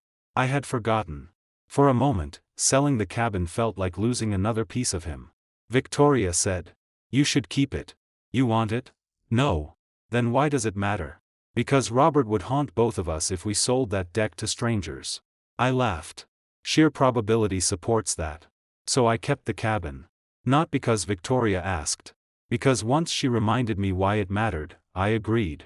That was what compromise was supposed to look like. Information. Choice.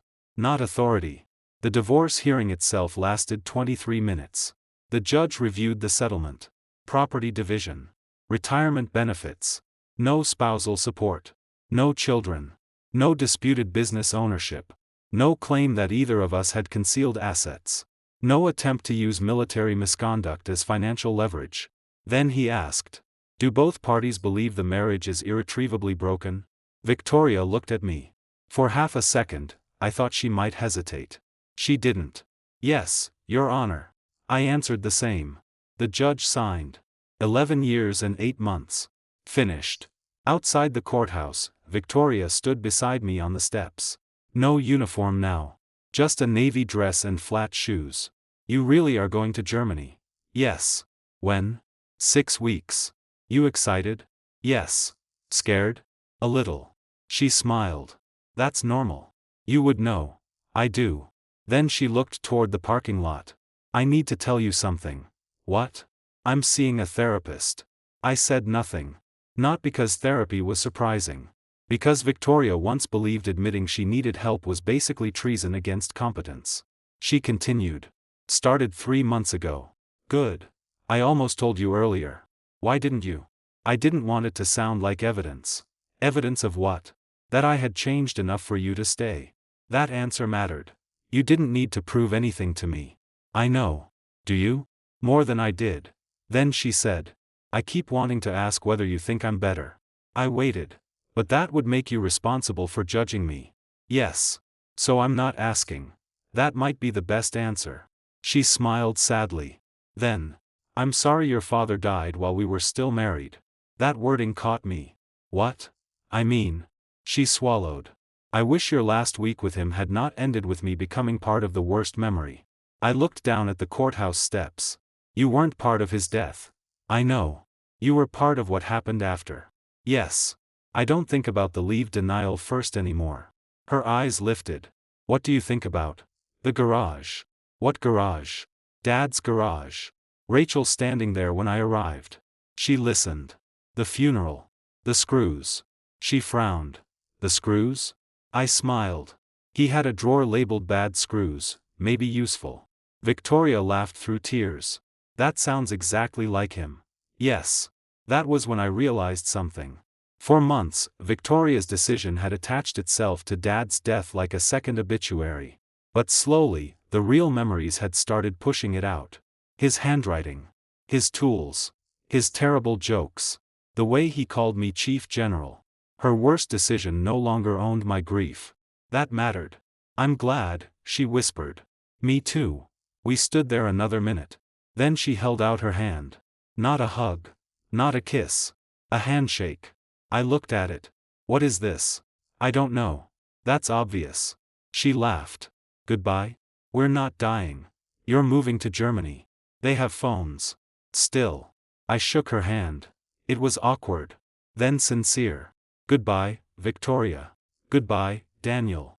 6 weeks later, I landed in Frankfurt. Wiesbaden was hot. That surprised me. People hear Germany and imagine snow and grey castles.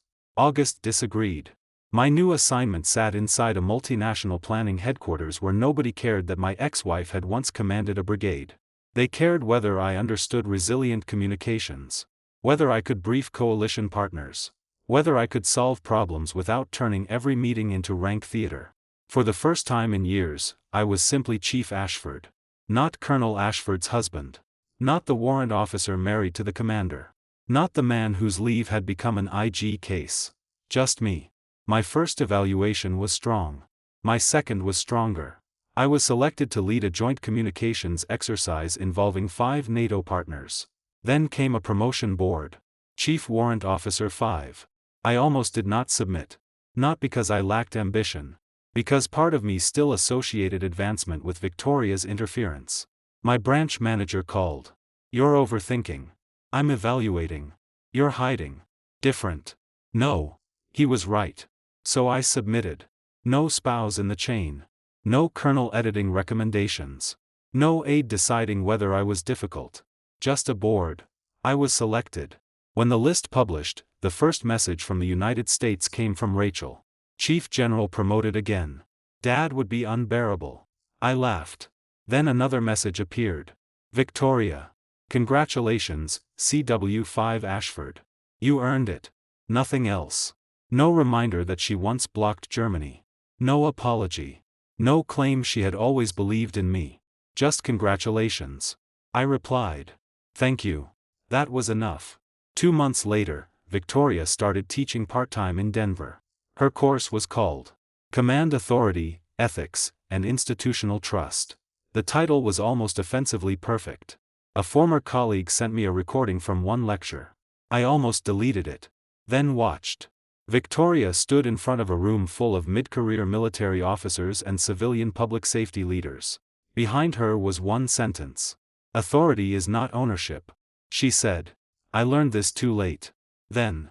When someone works for you, you may have authority over a decision. Pause. You do not own their career. Or their family. Or their grief.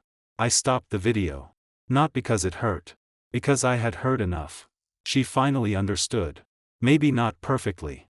Maybe not permanently. But enough to teach the sentence she once violated. That did not restore our marriage. It did something better. It made the failure useful. And by then, I no longer needed Victoria to lose everything for what happened to feel resolved. She had lost command. Lost her general officer path. Lost her marriage. Lost the illusion that rank could make personal resistance disappear. But she had kept enough of herself to build something after.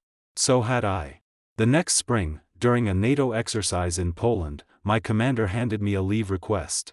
One of my junior warrant officers had just learned his mother died in Georgia. The exercise was important. He was one of our best technicians. Replacing him would create real friction. I looked at the request. Then at him. When's the funeral? Thursday, Chief. Flight tonight? If I can get one. I signed. Go. He stared at me. But the exercise. We'll manage. Chief, I can stay through tomorrow morning. No. But. Go bury your mother. The words came out before I realized where I had heard them. General Sloan. 5 minutes after Victoria denied my leave. Go bury your father. My warrant officer nodded. Thank you. Then he left. The network exercise did not collapse. We redistributed responsibilities. 2 people worked longer shifts. I handled one brief personally. The world kept moving. That night, standing in a temporary operations center in Poland, I thought about Victoria. Not with anger. Not even regret. Just recognition. The army had spent months investigating what she did wrong. It took me years to understand the simplest version. Leadership is not proving people cannot leave. It is building something strong enough to let them go when they need to. Victoria had once failed that test. I almost let the failure define both of us. Now it didn't. And somewhere in Denver, the retired colonel who once denied my father's funeral was teaching other leaders the lesson her rank had not been enough to teach her. 2 years after I made Chief Warrant Officer 5, a lieutenant colonel in Germany asked me a question I had spent half my life avoiding. Chief, are you related to Colonel Victoria Ashford? I looked up from the briefing packet. Was. He blinked. Was? We're divorced. Right. Sorry. You didn't know. He shifted awkwardly. I attended one of her ethics seminars in Denver last year. That surprised me less than it once would have. Victoria's post-army work had expanded. What started as one university course became a consulting and teaching role with military leadership programs, municipal agencies, and executive development institutes. Her topic was always some version of the same thing: authority, conflict, informal power, retaliation, the difference between discipline and control. Apparently people listened. The lieutenant colonel continued. She talked about a funeral leave case. I stared at him. Did she use my name? No. Her own? Yes. That surprised me. Exactly what did she say? He hesitated. You sure? No. He smiled nervously. Then answered anyway. She said she once denied a subordinate emergency funeral leave because she had convinced herself compliance mattered more than the actual mission requirement. My hand stopped moving. She called him a subordinate? She said later that the person was also her husband. Of course she did. What else? She said the most dangerous part was that she could create paperwork that made the decision look professional. That line landed. Because that was exactly what she had done. Mission essential support requirement. Formal words. Empty basis. He continued. She said the document looked like command judgment until someone reviewed the facts underneath it. I leaned back. What was the lesson? That official language doesn't make a personal motive professional. That sounded like Victoria now. The lieutenant colonel glanced at me. She never blamed you. I didn't ask. I know. Then why tell me? Because she said something I've remembered ever since. What? He thought for a second. Then. A commander's authority is strongest exactly when nobody wants to challenge it. That's why the commander has to challenge herself first. I looked down at the briefing packet. That was better than anything she used to say when she had actual command. Maybe losing the brigade had taught her more about leadership than keeping it ever could. Sounds useful, I said. It was. Then we went back to work. That should have been the end of the conversation.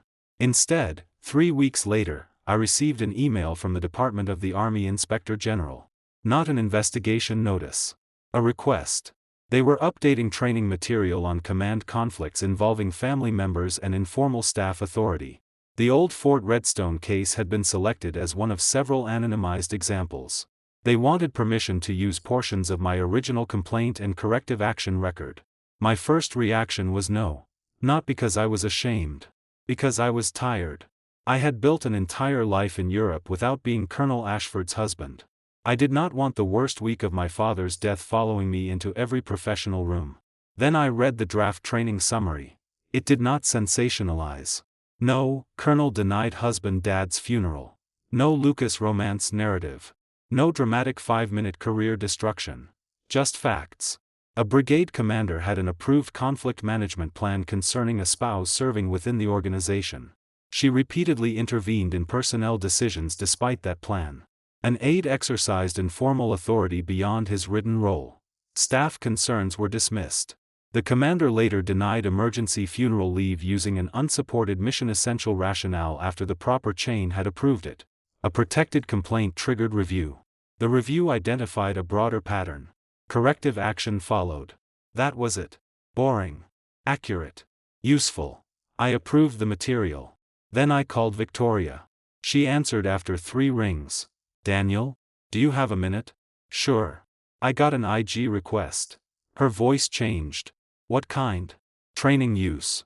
The case? Yes. Silence. Then. They asked me too.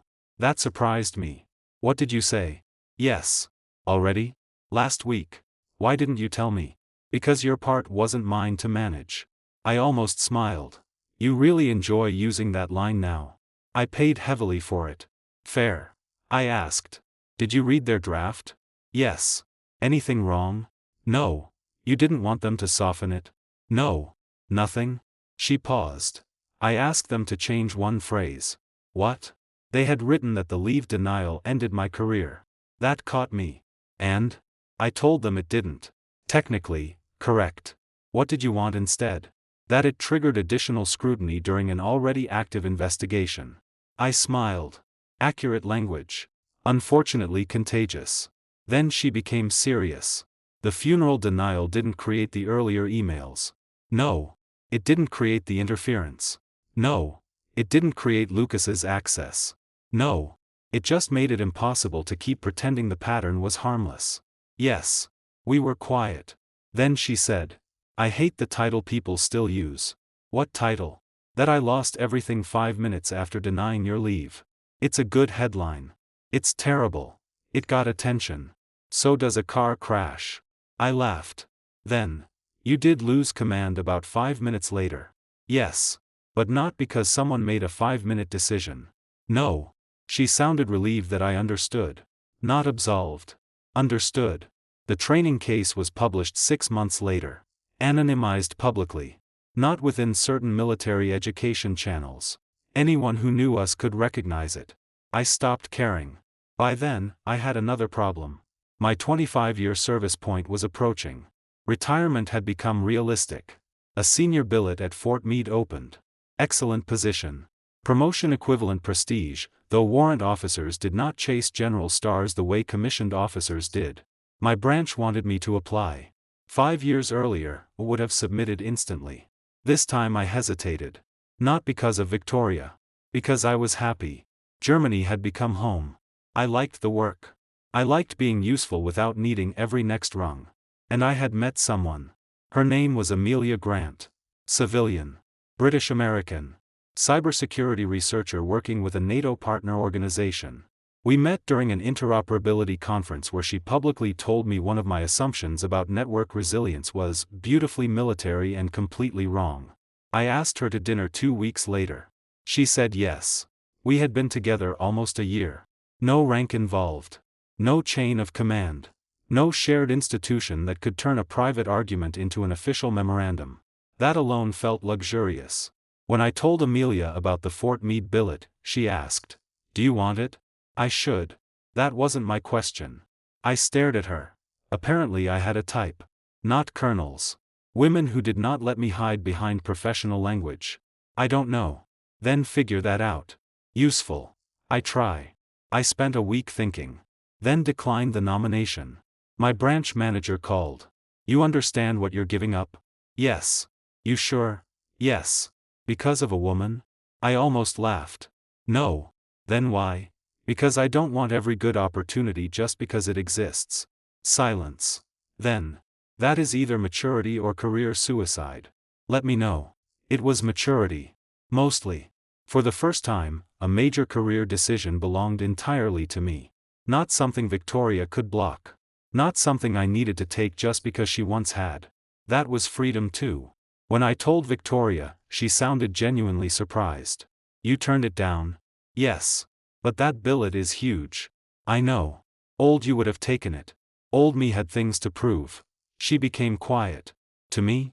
"Partly." That hurt her. But she did not defend herself. "I'm sorry." "I know." Then. "Are you staying in Germany because of someone?" "Yes." "Serious?" "Yes." Victoria was silent long enough that I almost regretted saying it. Then. "What's her name?" "Amelia." "What does she do?" "Cybersecurity research." "Military?" "No." "Smart?" "Annoyingly." Victoria laughed softly. "Good." That was all. No jealousy. No sudden confession. No claim she had changed enough for another chance. Our marriage was over. Accountability had not been a bridge back. It had been the thing that allowed both of us to leave without rewriting the past. A year later, I proposed to Amelia. No military ball. No giant audience. We were hiking near Garmisch when it started raining. She complained the entire way back toward the trailhead. I stopped under a tree and asked. She stared at me. "In this weather?" "Yes. My shoes are full of water." "I know. You planned this?" "No." "Good." Then she said yes. When Rachel found out, she cried. Then immediately said. "Dad would have liked her. You met her twice." "Enough." Victoria heard through me. I told her before anyone else in the old brigade circle did. She was quiet for a moment. Then. "Congratulations." "Thank you." "Really?" "I know." Another pause. "Will you invite me?" That surprised me. "Do you want to come?" "No." I laughed. "Then why ask?" I wanted to see whether the question still scared me. That was such a therapist answer I almost hung up. And? It didn't. "Good. I won't come." "Also good." She laughed. Then said. I hope she never has to compete with your job. That landed. I learned something about that. So did I. We left it there. Amelia and I married in a small civil ceremony in Bavaria. Rachel came. Major Kim flew over. Marcus sent a ridiculous bottle of whiskey. No colonels. No aides. No command staff. No one guarded a ballroom entrance. When Amelia and I walked out of the building, it was snowing. Lightly. She looked up. You okay? I knew what she meant. I had told her everything. Yes. You sure? Yes. Then she took off one glove and held out her hand. Not because I needed rescuing from memory. Just because she wanted to. I took it. That was enough. Victoria retired from teaching full-time around the same period and shifted into writing. Her first book was about institutional trust. I did not read it. Not because I resented her. Because I did not need another version of our history. Rachel read it. Of course. She called me. You're in it. No. Not by name. Then I'm not. You absolutely are. What does she say? Rachel read one sentence. The person most harmed by my misuse of authority was not the person who ended my command. He was the person who forced the system to look at what I had done. I stayed silent. Rachel continued. That distinction took me years to accept. I closed my eyes. That's fair. Then Rachel asked. Do you think the report ended her career? No. What did? The pattern. And the report? Made the pattern visible. Exactly. That was the truth the headline could never fit. 5 minutes after denying my father's funeral leave, Victoria lost command. But she had spent more than a year building the reasons why. The denial was not the bomb. It was the flare. It lit the battlefield. And once people could see everything clearly, the career she thought one rank could protect was already over. Victoria and I saw each other in person again 7 years after my father's funeral. Not at a military event. Not at a courthouse. Not at one of her leadership seminars. At Rachel's house in Iowa. Dad's old house. Rachel had bought my share after his death and refused to change almost anything. The garage still had the same workbench. The drawer marked good screws still existed. So did the one marked bad screws, maybe useful. Rachel claimed she kept them for historical preservation. I claimed she was becoming dad. Both were probably true. The reason we were all there was simple. Rachel's daughter was getting married. Victoria had known my niece since she was a baby. Rachel invited her. She called me first. Problem? No. You sure? Yes. Amelia? She knows. And? She said it's your daughter's wedding, not our diplomatic summit. That sounded like Amelia. Rachel laughed. So Vicky comes? Yes. By then, Victoria and I had been divorced longer than we had been married. The old tension had faded into something quieter. History. That was all. She arrived Friday afternoon in a rental car. No uniform. No eagle. No driver. She carried one suitcase and a wrapped wedding gift. Rachel hugged her at the door. Victoria cried. Rachel cried. Then both pretended they hadn't. When Victoria saw me in the kitchen, she stopped. Chief General. I stared at her. Dad told you that? He told everyone. Of course he did. Amelia walked in behind me. Victoria straightened slightly. Old instincts. Then relaxed. Amelia. Victoria. They had spoken by video before. Never met. For half a second, I worried the moment would become uncomfortable. Instead, Amelia pointed toward the counter. Rachel says you're responsible for centerpieces. Victoria looked horrified. I commanded a brigade. Then flowers should be manageable. I had to leave the room because I was laughing too hard. That weekend became the strangest proof that our lives had continued. Victoria helped decorate tables. Amelia fixed the wedding website after the venue Wi-Fi failed. I spent Saturday morning hauling chairs. Rachel yelled at all of us equally. Nobody outranked anyone. At the reception, Victoria sat 3 tables away from Amelia and me. No drama. No meaningful looks. No story waiting to restart. Just people who once shared a life and now shared a family connection. Late that night, after most guests left, I found Victoria in Dad's garage. She was standing beside the workbench, holding his old notebook. I stopped. Rachel gave you that? She said I could look. I nodded. Victoria turned to the page I already knew. Dan says command may move him next year. Hope he takes the good job. Vicky will manage. She touched the words. I hated this sentence for years. Why? Because I didn't manage. I leaned against the doorframe. You managed plenty. She looked at me. You know what I mean. Yes. She closed the notebook. I tried to manage everything. My career. Yes. My leave. Yes. Lucas. Yes. The brigade. Yes. Our marriage. She nodded. Even what your father's funeral was supposed to mean. That one hurt. Less than before. Still enough. She continued. I thought managing meant preventing disorder. Sometimes. I never understood that sometimes the disorder is the truth. I said nothing. She looked around Dad's garage.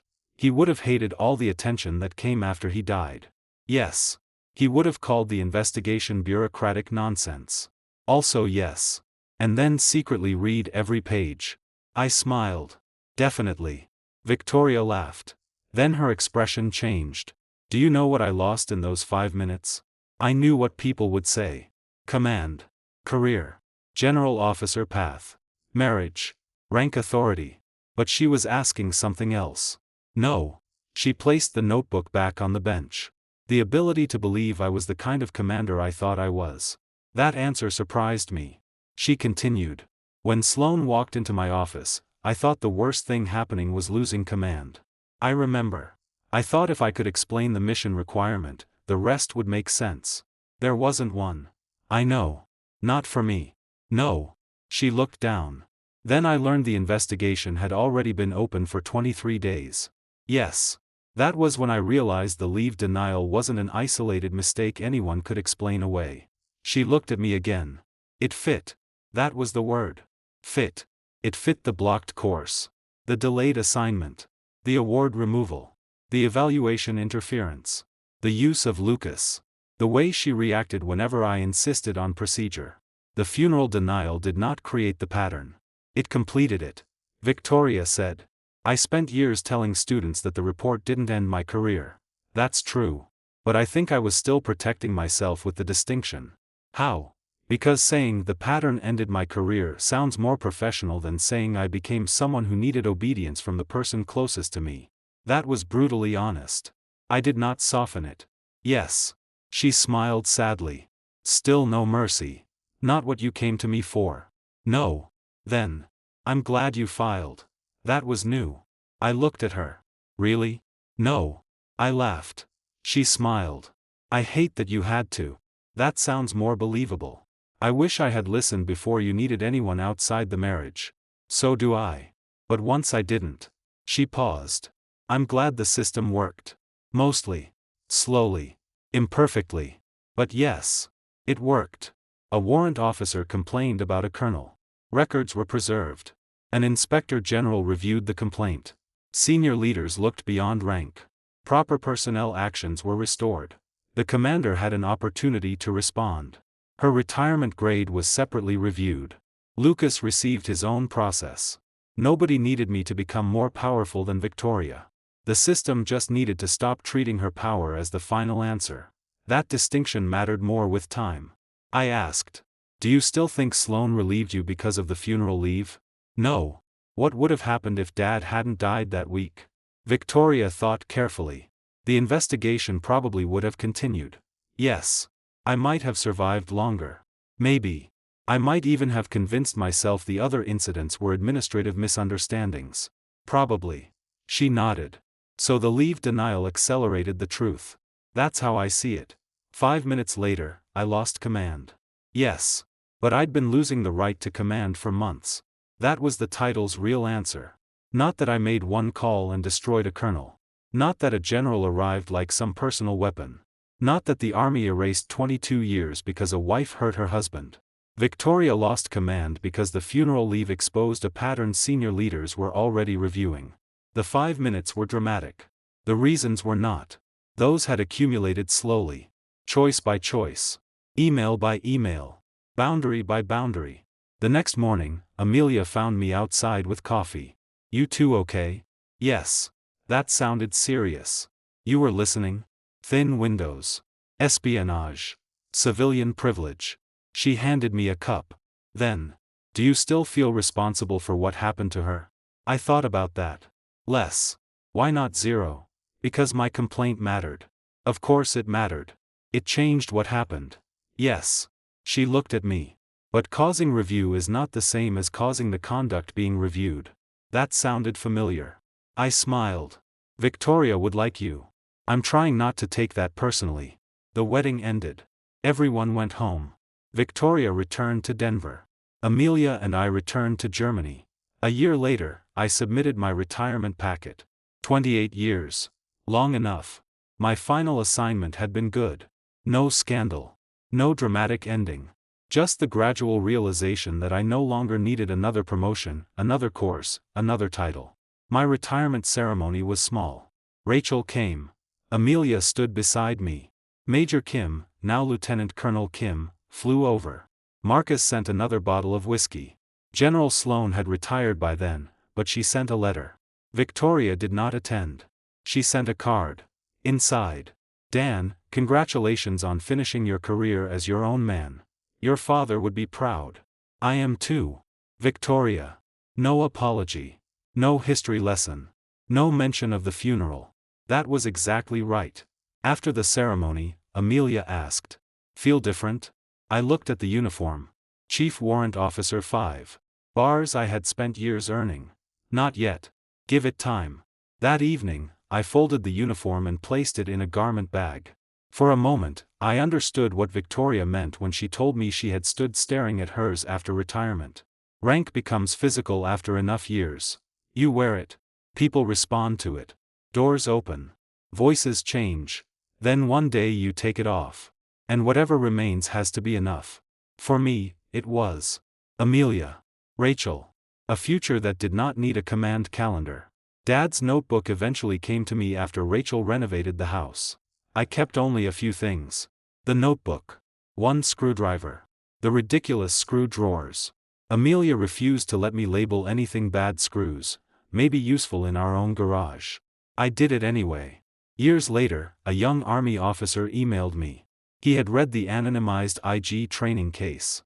He said his commander had denied emergency leave after his mother died. Different facts. Different unit. No spouse involved. He asked, Chief, how do I know whether I'm challenging authority or just being emotional? I stared at the message for a long time. Then answered. You can be emotional and still be right about process. Document the facts. Use the proper chain. Ask what mission requirement actually exists. Let independent people review it. Don't make the outcome personal. Then I added. And if someone in your family dies, remember that grief is not misconduct. I sent it. That was probably the final useful thing to come out of Dad's funeral. Not Victoria's career ending. Not Lucas losing influence. Not my corrected record. A lesson another person might use before the same pattern grew large enough to damage everyone around it. People still tell stories like ours in the most satisfying possible way. My colonel wife denied my father's funeral leave. She made me guard her aide's ball. 5 minutes later, she lost everything. The first two parts were true. The third needed context. She did not lose everything. She lost command. Later, she lost her general officer path. Then her marriage. Eventually, the Army career she had built her identity around ended in retirement. But she kept her pension. Her colonel rank in retirement. Her knowledge. Her ability to teach. Her chance to become someone better after command. Lucas lost his aide position and damaged his own career, but he was not dragged away in handcuffs. I got my leave. My record was corrected. My opportunities reopened. I went to Germany. Made CW5. Built another life. None of that happened because I became more powerful than Victoria. It happened because I stopped accepting the idea that her power made her right. That was what changed in 5 minutes. At 8:32, she believed she could take my father's funeral and turn it into a test of obedience. At 8:39, a general walked into her office and reminded her that even a colonel answers to someone. The rest took years. The investigation. The retirement. The divorce. The rebuilding. The understanding. But the most important loss happened immediately. Victoria lost the certainty that rank could make everyone else's no disappear. And I finally lost the fear of saying it. That's all for today. Remember to subscribe and support us.